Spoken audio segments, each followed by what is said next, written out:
Salam, saudara-saudara yang dikasihi Tuhan. Bersyukur kita berjumpa kembali. Dan hari ini firman Tuhan terambil dari Kejadian pasal yang ke-26, ayat 1 sampai dengan ayat yang ketiga. Saya akan bacakan bagi kita semua. Kejadian pasal 26, ayat 1 sampai dengan ayat yang ketiga. Maka timbullah kelaparan di negeri itu. Ini bukan kelaparan yang pertama yang telah terjadi dalam zaman Abraham. Sebab itu Ishak pergi ke Gerar kepada Abimelek, raja orang Filistin. Lalu Tuhan menampakkan diri kepadanya serta berfirman, "Janganlah pergi ke Mesir, diamlah di negeri yang akan kukatakan kepadamu. Tinggallah di negeri ini sebagai orang asing, maka aku akan menyertai engkau dan memberkati engkau, sebab kepadamulah dan kepada keturunanmu akan kuberikan seluruh negeri ini, dan aku akan menepati sumpah yang telah kuikrarkan kepada Abraham ayahmu."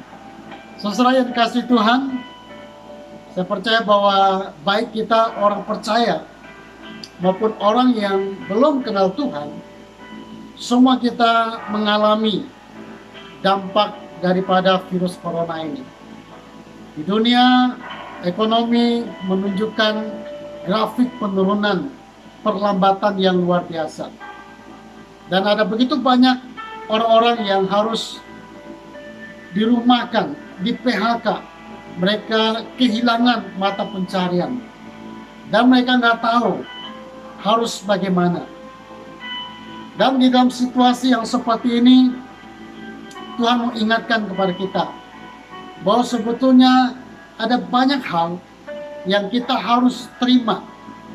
Kadang-kala kita menjadi orang Kristen yang latah. Semua kita mau tengking di dalam nama Yesus.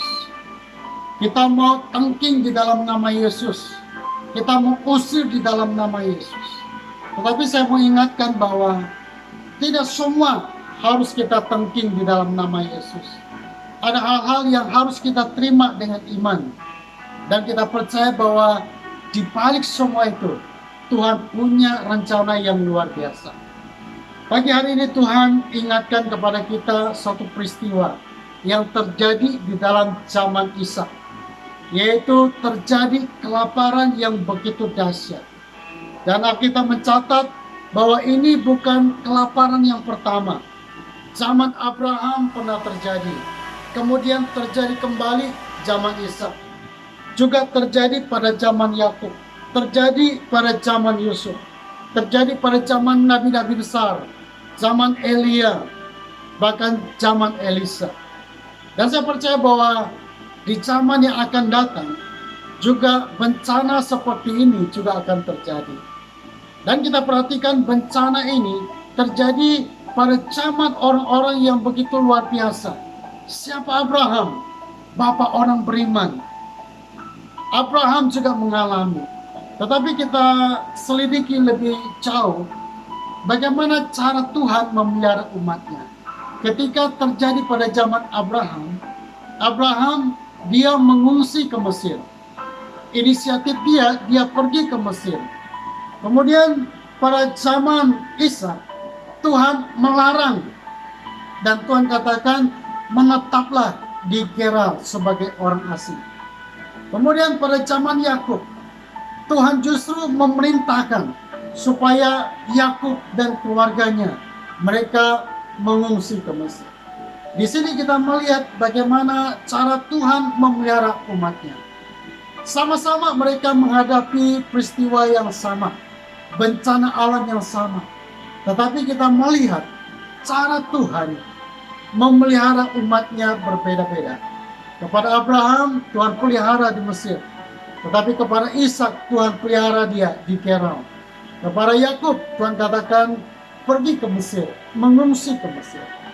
Apa yang kita bisa simpulkan? Artinya, saudara sekalian dikasihi Tuhan, Tuhan punya 1001 cara. Catat baik-baik. Tuhan punya 1001 cara untuk menolong umatnya. Dan keyakinan yang lain kalau kita perhatikan, Kenapa Tuhan memelihara Ishak pada waktu itu? Karena Ishak adalah generasi yang Tuhan janjikan, anak yang Tuhan janjikan. Kepada Abraham Tuhan katakan bahwa oleh keturunanmu lah semua bangsa akan mendapat berkat. Berkat bisa dalam arti yaitu keselamatan yang Tuhan siapkan, tetapi dalam arti lain yaitu bagaimana keturunan Abraham itu akan menjadi berkat. Oleh karena itu kita sebagai orang percaya, kita harus punya moto, kita diberkati supaya kita menjadi berkat. Jadi yang menjadi jaminan adalah janji Tuhan bahwa kita mau dijadikan saluran berkat. Oleh karena itu saya percaya, saya mengimani, meskipun kita juga mengalami dampak daripada virus corona ini, saya percaya bahwa kita tetap ada di dalam pemeliharaan Tuhan. Sebab janji Tuhan bahwa oleh Engkaulah seluruh orang akan diberkati. Kita diberkati supaya kita menjadi berkat. Oleh karena itu, mari kita sebagai orang percaya, saya mau ingatkan, kita terus pelihara iman kita terus berharap kepada Tuhan. Saya percaya bahwa ada rencana Tuhan yang indah yang Tuhan mau kerjakan dalam kehidupan kita. Saya mengucapkan terima kasih bagi kita semua yang setia menonton video ini dan juga men-share kepada teman-teman. Saya berdoa setiap kita yang men-share renungan ini ada berkat yang luar biasa Tuhan siapkan.